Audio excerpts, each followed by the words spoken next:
Махаббаттың киесі. Авторы Тұрсынхан Шалдибекқызы. Жұмыстан қайтқан Берік үйінің табалдырығын қабағы тұнжырап, ұнжырғасы түсіп көңілсіз аттанды. Былдырлап алдынан жүгіре шығатын екі қызының күлкісі кірлеген көңіл терезесін жуып шайып жарқыратып жіберетін. Бірақ бүлдіршіндердің тақыры естілмейді. Құлаққа ауырған танадай. Әйелі қыздарды алып қыдырып кеткен сияқты. Ермегі қыдыру. Күні бойы қарап отырған адамның екі қолы алдына сыйушымай еді. Әсіресе бүгінгідей айсып тартысқан кездерде қолда көрсететін жанашырды іздеп тентіреп кететіні бар. Күйеуінің өзіне деген қарым-қатынасының қара бояуын баттастыра көрсетіп, ішін бір босатып алмайынша күндіз күлкіден, түнде ұйқыдан айырылады. Екі иығын жұлып жеп, ұрынарға қара таппай жүретін әйелі Айпара таңертең жоқ жерден ұрыс шығарғаны. Бұрынғы сүйіктіңді бір сәтте есіңнен шығарған емессің. Шырт ұйқыда жатып, Данагүл кетпеші өтінемін деп айғайлағаныңды білесің бе? Сүймесең маған неге үйлендің? Әйелім еді-ау деп көңіл бөліп қоймайсың ба? Тағы бастадың ба? Данагүлден қай жерім кем? Түр десе түрім бар. Түрің бар, бірақ ақылың жоқ. Бұндай тәжікелесуден кейін ас батушыма еді. Нәр тартпастан жұмысына кете барды. Жатын бөлмеге бас сұғып киім ауыстырды. Әйелінің киім ілгіштері бос тұр. Демек, тайып тұрған. Онымен бас құрағаннан бері қайт етсе қаша жөнелетін өнеріне қанық. Анасы, әпкелері Айпараның кінәмшілдігіне, өткен жерінің әптер-тәптерін шығаратын құйын мінезіне, қызғаншақтығына көздері жетіп, Берікті аяйтын. Әсіресе анасы, ұлымның баға ашылмады-ау деп күйінетін. Тағатын кінәсі Данагүл. Әлде қашан іргесін аулақ салған Данагүлді жастық шақта жақсы көргені үшін күйеуін атарға оғы жоқ. Ас үйге барып шай қойды. Кешегі қуырдақтан қалғаны жылытып жеп, жүрек жалғады.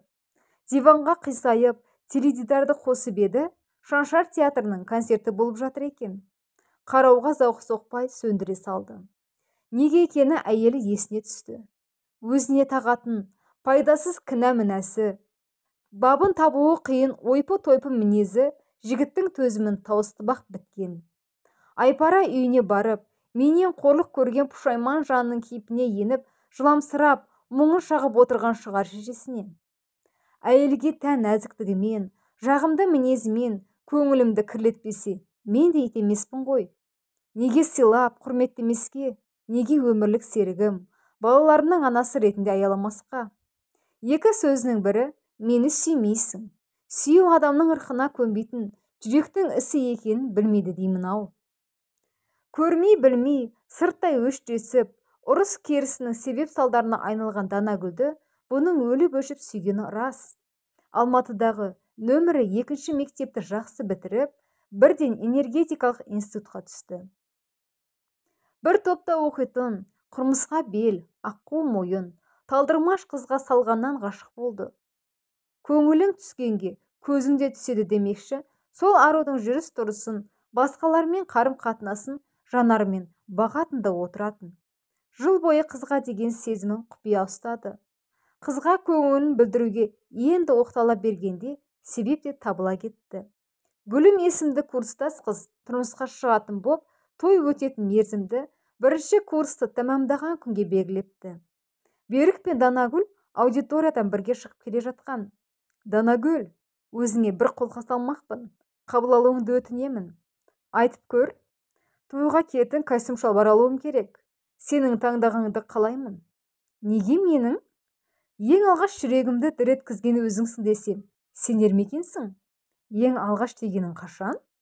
Бірінші курстың алғашқы аптасында жүрегіңді дір еткізген мен сезім отыңды тұтата алмаған сияқтымын ғой. Неге олай дейсің? Сезімнің сыртқа шықпас түсі бар ма? Демейтін беді?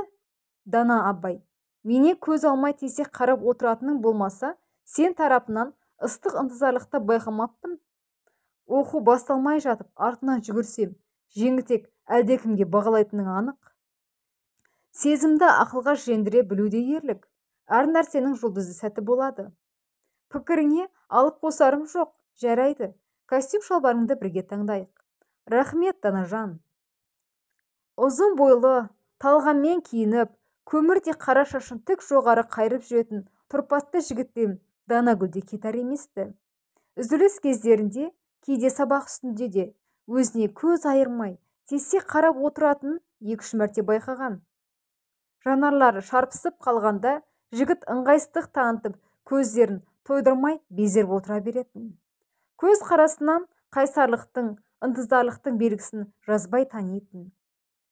Арманындағы жігіт сезімін білдірсе, одан неге бас тартсын? Сөйтіп базарға бірге бармақ боп шешті. Жігіттің келісті келбетіне қызыққандай, оған әлсін-әлсін ұрлана көз тастап қояды Данагүл. Бұлар ұзынан ұзақ созылып, бірнеше шақырымды алып жатқан барахолка деп аталатын базарға келді. Ғимараттың екі жағы бөлек-бөлек бутиктерге, дүкендерге бөлінген. Әр қайсысы киім-кешектің түр-түріне толы. Ортадағы тар жолмен ары-бері өтіп жатқан сатып алушылар кей тұстарда кептеліп, бір-біріне кезек беріп тұрғандары. Костюм шалбардың бірде-біреуі берікке ұнамаған соң ілгерілей берді. Екінші корпусқа өте берсе, адам аяғы сиректеу, тұстан жас балаң шар еткен ащы даусы жұртты елең еткізді.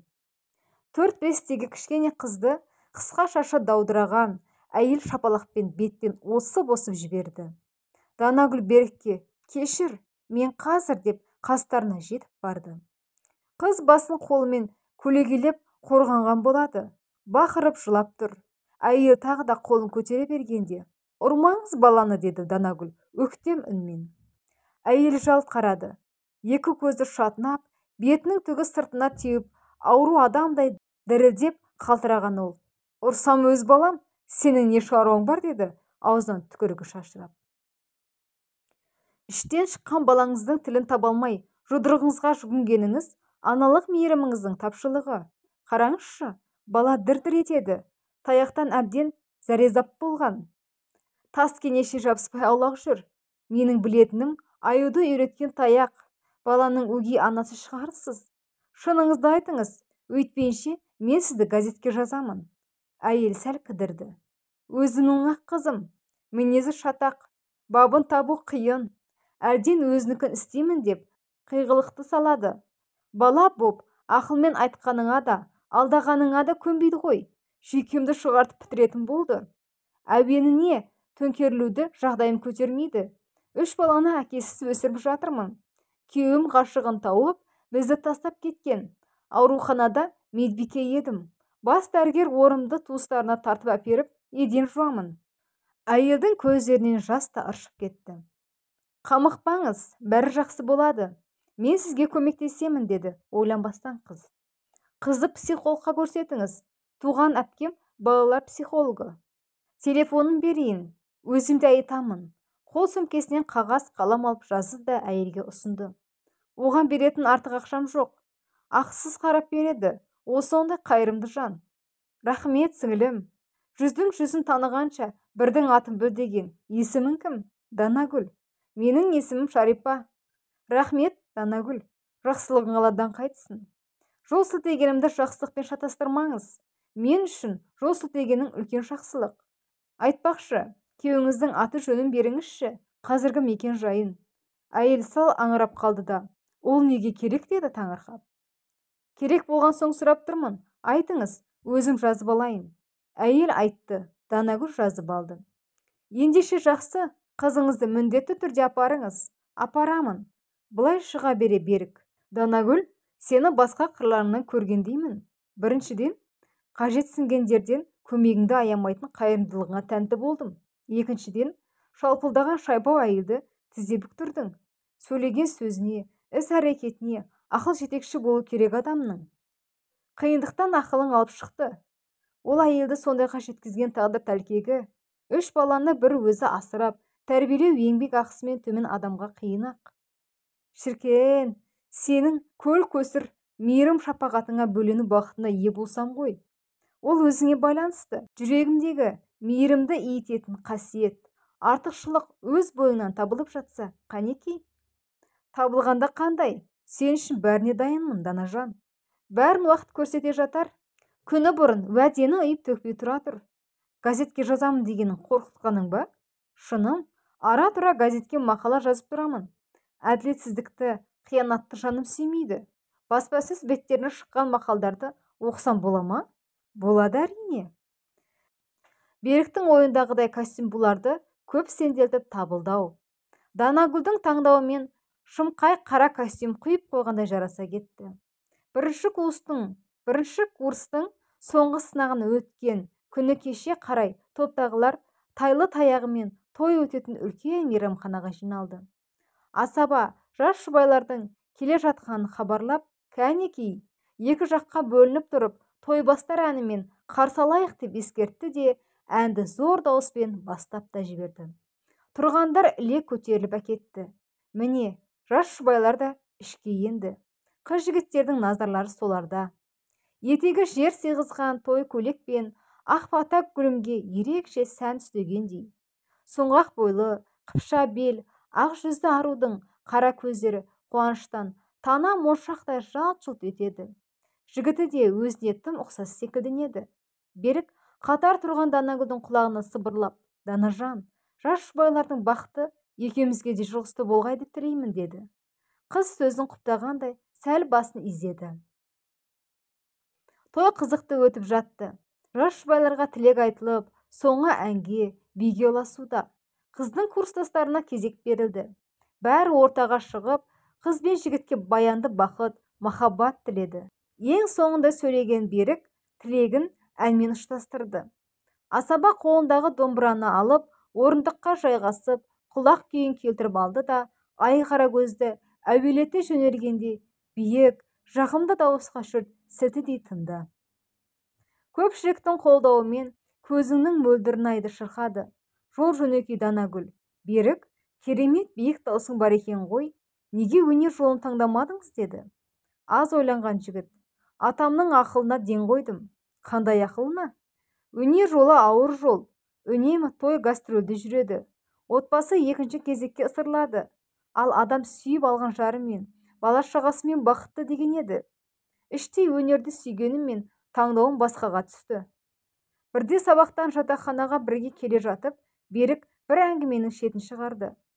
Жуырда осында тұратын әпкемдікінде кілең сен тұр, мен айтайын дейтін саңлақ жігіттердің арасына түсіп қалғаным. Сонан соң не болды? Жездем жағынан туыс болып келетін інілер екен. Мені таң қалдырғанына, мамандықтары әдебиетке 3 қайнаса сорпасы қосылмайтынына қарамастан шетінен кітап құмар. Шыңғыс Айтматовты оқымағанда жігіттер бар екен деді бірі. Бүкіл әлемге танымал тұлға. Қырғызстан мен Қазақстанға ортақ жазушыны танымау білімсіздіктің белгісі де екіншісі. Мүмкін ол өз мамандығының білгірі шығар. Әдебиет оқымайтындардың саяздығы бәрібір көрініп тұрады ғой деді үшіншісі. Әңгімелерін тілімді жұтып қойғандай үн-түнсіз тыңдап отырып қатты ыңғайсыздандым.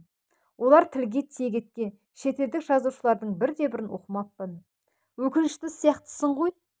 Ана жігіттердің шаңына да ілесе алмай қалғаныма өзімді қор санағаным рас. Басқаны зор, өзіңді қор санағаның жөн емес. Мектепті алтын медалға бітірдің. Сүйікті мамандығыңа қол жеткіздің. Институт қабырғасында да озат үлгеріп, құрмет тақтасында тұрсың. Осылай, тоқ мейілсейміз деп, аш жетістікпен шектелеміз. Берік қабағын кіржейтіп, өз-өзіне көңілі толмайтын сездірді. Білесің бе, Берік, Жүсіп Баласағұни былай деген. Білім теңіз, түбі де шегі де жоқ. Ал Блез Паскаль деген француз ғалымы әрі жазушысы, біздің білуімізде ешқандай шек те болмақ емес. Өйткені білудің өзі шексіз дейді. Білім теңізді қотара таусуға бір адамның ғұмыры жете қояр ма екен? Өзіңе керектісін үйрен, терең біл. Кемшін соққан жағаңды жетілдіруге, толмағаңды толтыруға уақыт таба білу өзіңе байланысты. Данажан, ұлы ойшылдардың білім қақында пікірлерін қашан оқып жүрсің? Жігіттің көз шарасы кеңе түсіп, риза хош көңілмен қызға ежіре қарады. Бұрын оқығандарымнан есінде жатталып қалғандары ғой. Мені дәйім таңдандырып келесің. Бұрын мәлім емес басқа бір қырыңды жарқ еткізіп аша қоясың. Сен таңданатындай ғажап бірдеме істемеген сияқты едім. Ең бастысы ойландырғаның, ақылыңмен желеп-жебеп, тығырықтан шығарғаның. Данажан, Сен жақсы мейірімді ана болатын сияқтысың. Айтқаны келсін. Данажан, ертеңгі жоспарыма орталық кітапханаға баруды ендірдім. Не үшін? Шыңғыс Айтматовтың бұрын оқымаған романдарының бірін оқуға саңым ауып тұрғаны. Сен де жүрсеңші? Ойланайын. Сен қасымда болмасаң, бірдемем жетіспейтіндей болып тұрады. Шын ба? Данагүл жігітке көзін төңкере қарады. Сенің осылай қарағаның ұнайды ғой маған. Сүйіп алайын десем, ел-жұрттан ұят. Барасың ғой, ә? Жарайды, барайын. Бұлар орталық кітапханаға жеткізетін көлік аялдамасына жаяу аяңдап келе жатқан. Уақыт қалай тез өтеді десеңші. Көк күмбезді күлімдеп, жер әлемді аппақ нұрымен шомылдырған күннің қызуы қайтып, жарқыраған жаздай өтті деді Данагүл өкінгендей. Иә, уақытты тоқтатар күш қайда? Жылдың 4 мезгілі адам өмірінің кезеңдерімен сәйкес келетін секілді көрінеді. Мәселен, көктемді балалық, жазды жастық шаққа теңесек, күзді адам өмірінің шау тартқан кезеңнен күзге, кәрілікті қысқа ұқсатуға әбден болады. Әр мезгілдің басталар, аяқталар шағы бар. Ойлап қарасаң, мәңгілік ештеңе жоқ. Бәрі өткінші екені ишаралап тұрғандай. Адам да табиғаттың бір жаратылысы ғой. Адамға жаратқан ием тіл, ой, ақыл, сана бергенмен, біраз нәрселерден бейхабар қалдырған. Мәселен, ертең тіпті 1-2 сағаттан кейін алдыңда нендей жағдайға тап болатынды білмейсің. Қашан өмірден өтетініңді беймәлім. Өлетін күні мен сағатын білмей, тіршілік үшін тырбанып жүре берсін деген сияқты. Баюды көздеп, жанығып жүргенде, қамшының сабындай қысқа өмір соңғы мәресіне жеткен білмейде қалады ғой пенде. Иә, өмір заңы қатал, қатал. Келеді кетеді адамдар. Осы сәт қыз есімін атаған дауыс әңгімелерін үзіп жіберді. Осыдан бірнеше ай бұрын базар ғимаратының ішінде қаршадай қызына шырқыратып шапалақ салған шайпау Шәрипа әйел өздеріне қарай жүгіріп келе жатыр. Келе Данагүлді құшақтай алды. Данажан, екеумізді Алла бекер кездестірмепті. Жақсының шарапаты тиеді деген. Сенің газетке жазған мақалаңды оқып, күйеуім қайта оралды. Адасқаның айыбы жоқ. Қайта үйірін тапқан соң мені кешір деді. Рас па? Қыз шынымен таң. Данагүл деген қызға рахмет. Күнәмді бетіме шыжғырып басты. Ай мен күннің амандығында адасып, бетіңізге күле қараған жеңілтек айымен қол ұстасып кете барғаныңыз ақылыңыздың тапшылығын көрсетсе керек. Сіздің мейірімсіздігіңіз балаларыңыздың жүрегінде беріш боп байланатын анық. Дүние кезек, ертеңі қартаясың. Өз балалардың көмегімен қолдауын қажет болатын кез әлі алдыңызда. Ойланыңыз деген сөздерді еш жиғызды Данагүлдің деп отыр. Қызыңыз қалай? Аллаға шүкір, қызым бұрынғы қыңыр мінезінен біртіндеп арылып келеді. Әпкең өте қайырымды жан екен. Өзің айтқандай ақысыз емдеп берді. Оған барып рахметімді айттым. Қуаныштымын. Медбикелік жұмысыма да қайта орналастым. Жақсы болған екен. Данагүл, Берік екеуіңді алдымыздағы сенбі түскі сағат 1-ге қонаққа шақыра келдім. Келмей қалмаңдар. Барамыз, тәте, сау болыңыз. Данагүл анадай тықыршып тұрған Берікпен қатарласа берді. Шәрипа әпкеміз алғаш көргендегіден көп өзгерген секілді деді Берік. Ең бастысы күйеуі қайта оралыпты. Данагүл деген қызға рахмет. Райымнан қайтарған сол депті. Сен онымен сөйлеспейдің? Жас алашқа шыққан мақалам үлкен ой салса керек. Данажан, мынауың керемет қой. Отбасынан безген қайырымсыз еркекке сөзбен әсер етуің сенің ғана қолыңнан келеді жаным. Сен үшін қуаныштымын. Жігіт қызды құшақта аяп бетінен сүйіп алды. Берік, ұят емес пе? Жан жағымыздағы жұрттардан. Айтпақшы, сенің жазғаныңды мен неге оқымаймын? Кешір, саған айтуды ұмытып кетіппін. Шын ұмытып кетсең, сен үшін елеусіз адам болғаным ғой. Қойшы енді Берік, рас айтамын. Газетті сумкаға салғанмын, саған көрсетейін деп. Бермеппін, ұмытшақпын, қайтейін. Ақсына бетіне сүйесің. Қанша рет сүй десеңді сүйемін. Келістік ендеше. Берік пен Данагүл жұптарын жазбай, қандай қиын істе де бір-біріне қолдау көрсете жүріп, соңғы курсқа жетті. О кезде оқу бітіре салысымен жігіттерді бірден әскер қатарына шақыратын. 2 жыл отан алдындағы борышын өтеуге қызмет ететін екеуі қоңыр күзде үйленетін боп шешті. ажал айтып келмейді екен. Аяқ астынан қан қысымы көтеріліп, Беріктің әкесі қайтыс болды. Сөйтіп, үйлену мәселесі кейінге шегерілді. Асқар таудай ақылшысынан, арқа сүйерінен айырылу Берікке оңай тиген жоқ. Қайғының қара түнегінде тұншыққандай ауыр күй кешті. Ұлыңды өзің армандаған биіктен көргің келді, әке. Ауылда мектеп бола тұра, Алматыдағы екінші мектепке бергеніңді сондықтан. 5 қыздан кейін әрең көрген атұстарым, артынан 3 жыл ерген Ақжолтайым деп әспеттеушең. Өмір бойы ұстаз, мектеп директорының ауыр еңбегіне жегіліп, ұлтыңның ұландарын, отбасындағы 11 балаңды тәрбиеледің. Жайбарақаттықты да, жан тыныштығында сезінген жоқсың. Не бары, 55 жасында кете бардың.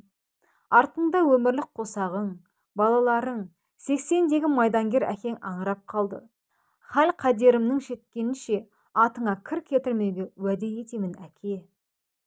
5-ші курстың алғашқы жартысында өте шықты. Бітірушілер диплом жазуға отырған. Аз күнгі бостандықты пайдаланып, Берік пен Данагүл жас жұбайлар болып ауылға баруды жоспарлады. Бірін-бірін бақытына балаған 2 жастың қуаныштан жүздері бал-бұл жайнап, бірге болатын күнді асыға күтуде. Әсіресе Данагүл өзін шексіз бақыт иесіндей сезінуде. Өйтпегенде ше? Қай қыз ерен жігіттің жары болуды армандамайды? Қалап сүйген жігітіне өмірлік серік болу бақыты бұйырса, арманының орындалғаны осы емес пе? Келін боп есік аттайтын мерзімде жақын.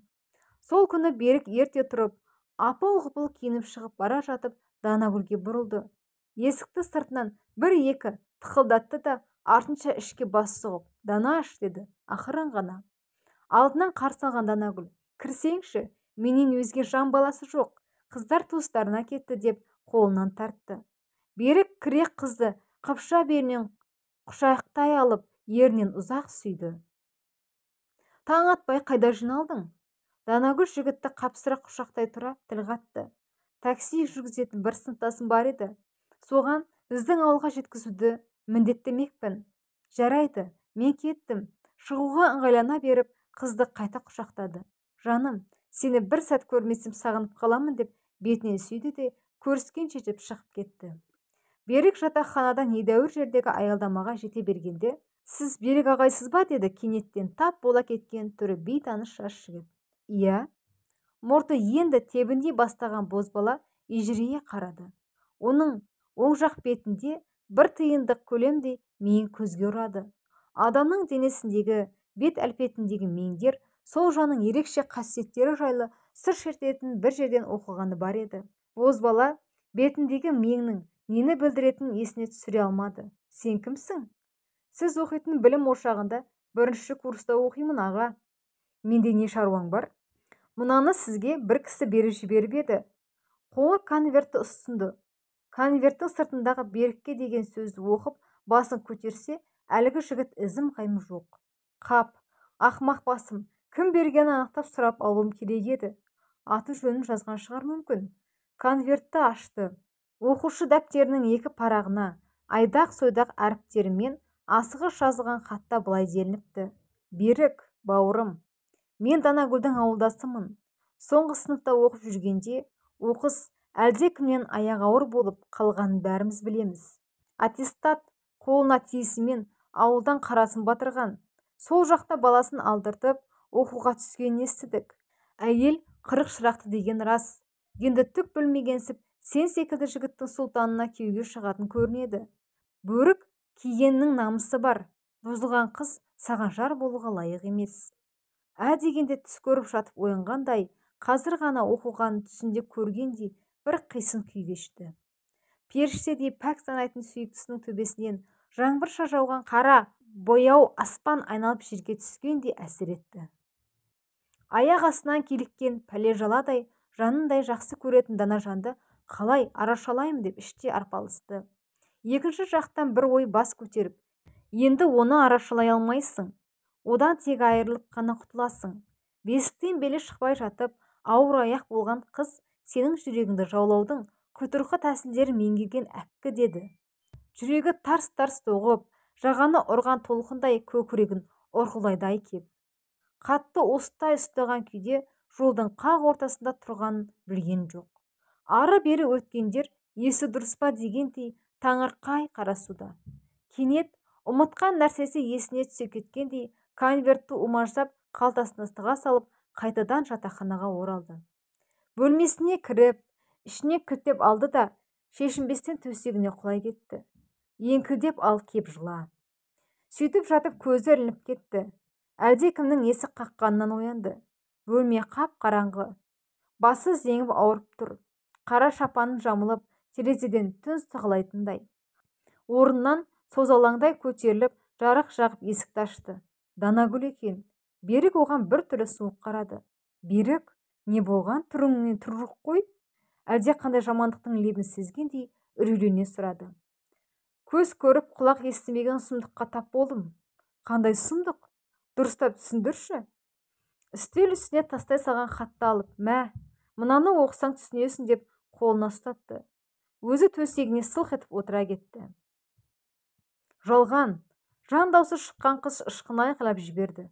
Өтірік жала, мен адалмын. Бұны кім жазғанын білмеймін. Кезінде мен қарамай кеткен біреу менен өш алмақшы сірә. Дұшпанның шіп-шикі өтірігіне бола мені айыптамақпысың? Жер соқпаса шөптің басы қимылдамайды. Адалдығымды дәлелдеймін ендеше. Тап қазір дәлелдеуден қашпаймын. Сенбесең тексеріп көр. Қыз еңіреп жылап отыра кетті. Оның ағыл-тегіл көз жасы Берікке бет жаққан құрлы әсер еткен жоқ. Міз бақпады. Хатты лақтыра тастап, туфлинің өкшесін еденге нық-нық қадай басып, Данагүл шығып жүре берді. Киім-кешегін, керекті заттарын алып, Берік әпкесінікіне тайып тұрды. Көп кешікпей Данагүлдің жүрегі ауырып ауруханаға түскенін естіді. Бірақ іздеп барған жоқ. Дипломы қолға тиген соң, Берік отан алдындағы борышын өтеуге аттанды. 2 жылда артқа тастап, туған жер, отбасына оралды. Мамандығы бойынша қызметке орналасты. Аудандық энергетика жүйесі бойынша бастықтың орынбасары болып тағайындалды. Осы мерзім ішінде Данагүлді бір сәтте есінен шығара алмады. Курстастардан Данагүлдің тұрмысқа шыққанын, пешенесіне ерен жігіт түскергенін естіп жүрегі солқ етті. Ұлы бар екен. Сол сәт терең ой тұңғиығына тарта жөнелді. Сүйіктімнен неге бас тарттым? Өліп өшіп сүйетін дана жаннан оп-оңай әлдекім сандырағына бола теріс айналғаным, қайсасқаным. Пәктігін дәлелдеу үшін сенбесең тексеріп көр дегенге дейін барды ғой. Одан артық не айта алады? Неге ойланбадым? Оның сол сөздеріне неге мән бермедім? Теріс пиғылдың адамы еместігін, өзімді жақсы көретін біле тұра неге қиянат жасадым? Қиянаттың жолы ауыр болатынын есіп едім. Тағдыр мені адастырды. Оң жақ бетінде меңі бар жігіт, азғырушы, жолдан тайдырушы шайтан боп кездесті. Шайтанның арбауына түскенімді өзімде сезбедім. Қайран Данажан, сенен тірі айырыламын деп ойламаппын. Дана десе дегендей-ақ дедің-ау. Атасы, балам үйлен, көзімнің тірісінде шөбере сүйгіз, деп құлақ етін жіберген соң үйленуге ниеттенді. Ауылда мал дәрігері болып істейтін сыныптасымен араласа жүріп, соның Айпара есімді қарындасына үйленіп тынды. Сыныптасының ата-анасы ауылдан жырақта, тауда жалғыз үй тұрып, орманшылық кәсіппен айналысады екен. Айпара еш жерде жұмыс істемейді. Ауылдағы үйінде аға жеңгесімен бірге тұрады. Бұрынырақта ауыл шаруашылығы институтында оқып, 3-ші курста оқуын тастап кеткенін кейін естіді. Уақыт өте келе, әйелінің үй шаруасын дөңгелетіп әкете алмайтын салдыр салақтығы, түйеден түскендей қалай болса солай сөйлей салатын әңгүдіктігі, қыдырымпаздығы байқалып, бұл үнемі ескерту жасаумен болды. Сүймейтін адаммен бір шаңырақ астында ғұмыр кешудің азабын сезген сайын Данагүл бейнесі көз алдына кетпей тұрып қалатын. Берік Алматыға қоныс аударып, құрылыс компаниясына инженер-электрик болып қызметке орналасты. Данагүл екеуінің қол ұстасып, талай қыдырған көшелермен жүріп өткенде жүрегі шаншып кетеді. Ұсынса қолы жетпейтін арманға айналған дана жанымның ақ жүзін бір көрсем деген сағыныш қолды-аяққа тұрғызбай, тыпыршытқанда не істерін білмей, есеңгірегенде хал кешетін кездері көп. Күн сенбі. Берік жеке көлігімен Есік қаласындағы электр жүйесі мекемесіне орналасқан ғимаратқа келіп тоқтады. Осы жерде Данагүл күйеуі, 2 баласымен тұрады, әрі қызмет істейді. Берік ғимарат сыртындағы скверде отырып, сол жаққа қараумен болды. Бір кезде бір көруге зар болған ақ маңдайлы ару ауласына шығып, кір жая бастады. Жігіт орнынан бір тұрып, бір отырды. Данагүл кір жаятын арқанды таза шүберекпен сүртті де, алдымен ер адамның жейдесін, күйеуінікі болу керек, еппен алып, сілкіп-сілкіп жіберіп жайып қойды. Жейдесін қалай ұстағаннан ақ күйеуін құрметтейтінін пайымдағандай. Өзегі өрт шалғандай ашыды. Данагүл кірін жайып боп, қайтадан кіріп кетті. Сол баяғы түр тұлғасы сақталып қалған сияқты. Толмаған, арымаған. Келесі жексенбіде есікке сол үйреншікті орнына тағы барды. Бұл жолы сол маңдағы дүкендерді аралады. Мүмкін осында кеп қалар деген дәмемен базарда жүрген. Түйсігі алдамапты. Данагүл келе жатыр. Данагүл деп қалай дауыстап жіберген өзі де білмей қалды. Ол жалт қарап қалшиып тұрып қалды. Данажан, сәлеметсің бе? Деді де бетпе-бет тұра қап. Данагүл жақ ашқан жоқ. Білемін, маған өкпелісің. Өкпелейтіндей де жөнің бар. Жаратушының жіберген сынағына оңбай сүріндім. Махаббатымды, сені жоғалттым. Сол хат ақылымнан алжастырды. Басыма қонған бағым едің. Бағалай алмадым. Сенсіз өмір сүре алмайтыныма көзім жетті. 10 балаң болса да үйленемін, ажырас. Жаманың ақылы түстен кейін кіреді деген. Сен жылатып тастап кеткенде, ешкімге керексіз жандай қайғыдан қан жұттым. Көз жасым құрғамай жүргенде, қасымнан табылып, алақанына салып аялаған адамға күйеуге шықтым. Одан ажыраса алмаймын. Данагүл айтарын айтып, боп кетуге ыңғайланды. Данажан, сәл аялдашы. Жігіт оның жолын бөгеді. Сен менікі болуға тиістедің ғой. Қалайша басқаға бұйырдың? Ойласам, ішім от боп жанып, өзімді қоярға жер таппаймын. Қалайша? Оны менен несіне сұрайсың? Жүрегіңнің қалауымен бірақ күнде нілдей бұзылып менен сырт айналған өзің. Маған не қыл дейсің? Мені көп мазалай берме. Бүгіндері біз бөтен адамдармыз. Отбасым, балаларым бар. Жоқ, біз бөтен адамдар емеспіз. Екі бөлек ғұмыр кешіп жатқанымызбен жүрегіміз бірге соғады. Жүрегім тек сені аңсайды. Сарғая сағынғанда бұл дүниеден бас кешіп кеткім келеді. Данажан, әппақ қардай кіршіксіз махаббатыңды шайтанның азғыруымен тәрк еттім.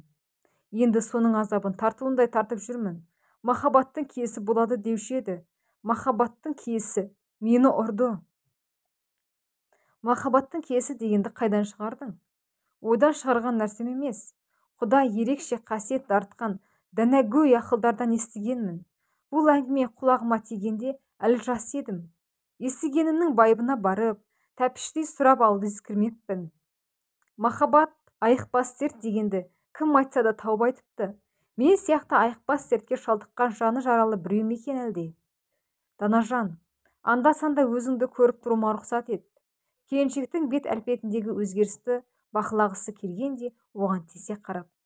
Бар шындығым осы. Буынсыз жерге пышақ ұрғаным үшін айып етпе. Басқа амалым жоқ. Амандықта жүздесуге жазсын Алла. Берік жөнеле берді. Берік Алматыға жетіп, темекі алуға бір дүкеннің алдына тоқтады. Баяғы бетінде меңі бар жігіт кездесе кеткені. Соны көрсем, өзінен оңдырмай өш аламын деп тісін қайрап жүретін. Ассалаумағалейкум, Берік аға деп қолын ұсына берді. Уағалейкум ассалам, мені қайдан танисың? Сіз екеуміз бір оқу орнының түлектеріміз ғой аға. Суретіңіз құрмет тақтасынан түспейтін. Берік оның қолпашына емексе қойған жоқ. Маған хат бергенің есіңде ме? Деді түйіле қарап. Есімде аға. Хат Беріктің өміріне айтарлықтай зардабын тигізгенін, оның түнерген бет әлпетінің іштей сезе қойған жігіт мән-жайды тәптіштей түсіндіруге көшті. Сол күні базардан аяқ киім алмақ болып таңертең ерте тұрдым. Аялдамаға жете бергенімде мен Көсем Әліннің сәлемдемесін жеткізушімін деп жіпсік көздерін сығырайта. Берікті тауып мынаны табыстайтын бол деп конвертті ұстатты. Бергеніңше көлеңкеде қыр соңымнан қалмаймын. Көсем Әлінің атын естігенде ботыма жібере жазағанды несіне жасырайын. Біздің ауылдікі. Бұзақылығымен аты дүркіреп тұрған қаныпезердің нақ өзі. Ауылдың үлкен-кішісі оның көзіне түспеуге тырысып бұғып жүреді. Бетіне тура қарағандарды тепкінің астына алып, есінен тандырып көшеге тастап кете береді. Обалау деген ой қаперіне кірмейді. Әр нәрсенің де шегі бар емес пе? Бірде одан қорлық көргендер жиналып, бет-перде киіп кеп, түнде соққының астына алады. Өз табағын өзіне таратып, есінен тандырып, сол орында қалдырып кетеді. Содан омыртқасына зақым келіп, арбада отыратын мүгедек боп қалды деп естідім. Бұл дүниенің құсасы о дүниеде кетпейді деген сол аға. Жарайды бауырым, аман бол. Сау болыңыз аға. Берік үйіне келсе, жездесі туған күніне шақырыпты. 50 жасқа толған мерейтойын мейрамханада атап өтпек екен. Туған әпкесі мен жездесінің қуаныштарына ортақтасу міндет. Әйелі екеуі барды. Көптен көріспеген туыстар, құда-құдағилар шұрқырай табысып мәре-сәре болды. Туған күн кеші басталып та кетті. Беріктің әншілік күйшілік өнерінен хабардар құдалар жағы. Берік, ән шырқайсың, күй тартасың деп ұсыныс жасады. Жігіт бәлсінген жоқ. Батыл басып алға шығып, асабаға ұсынған домбыраны қағып-қағып жіберіп, сүйікті әні «Ай қара көзді» шырқай жөнелді. Шарықтаған сазды әуез ауаға ілініп қалғандай қалықтап барып баяу аяқталды. Бәрі сартылдата қол соғып, тағы айтуын сұрады. Құрманғазының адайын тарта жөнелді. Күй аяқтала бере, пора-порасы шығып жылап жіберіп, орнынан тұрып кетті. Туыстары не болды екен дегендей, іштен тынып үнсіз қалды. Адай күйін Данагүл сүйіп тыңдайтын, адайды тартшы деп жиі сұрайтын. Жігіттің ішінде не жатқанын, арман ойын білуге әпке індері тырыспады. Бірақ жүйкесіне салмақ салған бір түйткілдің барын аңғарды. Берікті олар ақылды, білімді 5 аспап деп мақтанатын еді. Сондай бауырының әйелден жолы болмағанына іштей өкінетін. Тағы да әйелімен келіспей қалған шығар деп топшылады. Жігіттің баянсыз махаббатын аңсап, зар құшқанын ешқайсысы білген жоқ. Махаббат атты дауасыз дертке шалдыққанынан бейхабар еді. Араға апта салып, Берік есікке тағы да соқты. Келіншектің жұмыс телефонына қоңырау шалды. Данажан, сәлеметсің бе? Сәлемет. Келіп тұрмын. Сыртқа шығып кетесің бе? Айтарым бар. Қазір. Кібіртіктей басып жанына жақындаған келіншекке денесімен бұрылды. Әдеттегісінше жүзіне тура қарады. Данажан, қалайсың? Балаларың өсіп жатыр ма? Құдайға шүкір. Бұл өзіңмен жүздесуге соңғы рет келуім. Әлсін әлі. Уақытыңды алып, көңіліңді алаңдата бермеуімді доғармақпын. Сол кездегі өзіме де түсініксіз бір жайды басымнан өткергенімді біле жүргенің артық болмас. Сені өліп-өшіп сүйе тұра, 2-3 күнде үйленетін бола тұра, неге өйттім деген сұрақтың жауабын таба алмай-ақ қойдым. Демде теріс айналуға жеткізген құпия, тылсым күш бардай сол хатта. Кешір. Мен үшін осынау жалт-жұлт еткен жалған дүниеде еш қызық қалмағандай. Ішкі әлемім, ойран асыр, сыртым бүтін, ішім түтін жүрген біреумін. Қашып құтыла алмас қасірет жүрегімді жұлқығанда, жан қиналысымды тілмен айтып жеткізу қиын. Сенің бейнең көз алдымнан кетпейді. Сол кезде біз қандай бақытты едік. Жұбымыз жазылмайтын. Қыз жігіттердің екеумізге қызыға қарамағандары некен саяқ. Әлде тіл көз тиіп кетті ме? Әттең. Өкініш өзегімді өртейді. Данагүл ұзын кірпіктері көмкерген қарақат көздерін жігіттің жасаураған жанарына қадап. Берік, өзіңді өзің шыңырауға тастап жіберетіндей не болды? Бұндай жағдай біздің ғана емес, көптеген қыз жігіттердің басынан өтіп те жатыр. Солардың әммесі уайымның тұңғиығына құлдыраған жоқ. Болашаққа алға ұмтылуда. Данажан, біз бүгін танысып, ертең төсекте табысатындар қатарынан емес едік. Бір-бірімізді құлай сүйдік. Қадір қасиетімізді бағалап, адалдықтан аттамадық. Сені сәбидей аялап әпелегенім сонша, саусағымның ұшында тигізбедім. Махаббат жүрегіме ұя салған. Саған айттым ба, айтпадым ба есімде жоқ. Екеуміз маған костюм шалбар алуға барудан бір күн бұрын түс көрдім. Ұзын аппақ сақалы омырауын жапқан, басына сәлде ораған қария келе жатыр. Етегі жер сызған шекпен киіпті. Мен таңырқап қарап қалыппын. Маған жақындай бере, балам, мынау ұя дейді. Аллаханна қондырған бір нәрсені көрсетіп. Аллаханна анықтап назар салсам, шынында ұя сияқты. Бұл ұяны жүрегіңе қондырамын. Махаббаттың берік болады.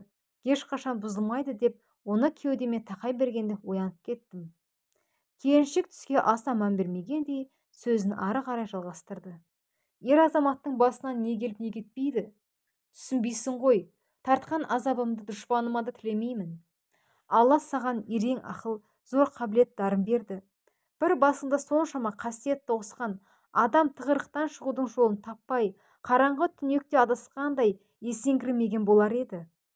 Соның бәрін бергенмен бармақтай бақ бермепті ғой жаратушы. Бұрынғы намысқой, қайсар, жігерлі де қайырымды берікті көргім келеді. Сен қасында болғанда ғана бір кезде берік қайта оралады. 70-ті қума деген. Өткен өмірге айналып соға беруден тыйыл. Сені шаршатып жүрген сол өткен шақ. Адам пешенесіне жазылғанын көреді және соған көнеді. Жарайды, Данажан, сені жұмысынан қалдырмайын. Күйеуіңнен жасқанбай тілдесуге келгенің үшін алғысым шексіз. Мен кетейін, қош бол. Келіншектің жанарынан басқа бір сыр іздегендей ұзақ телмірді. Жігіт біраз жүріп барып, артына бұрылып қараған. Данагүл орнынан қозғалмапты, жылап тұрған сияқты. Жігіт те состиып сәл тұрып қалды. Данажан, деп дауыстап, қолын көтерді де көлігіне қарай бет алды. 3 күннен кейін Берік екінші рет ұстаған жүрек талмасынан не бары 41-ге қараған шағында қайтпас сапарға аттанды. Артында 2 қызы, 7 жасар ұлы қалды. Назарларыңызға рахмет. Өз ой-пікірлеріңізді комментарий бөлімінде қалдыра кетіңіздер.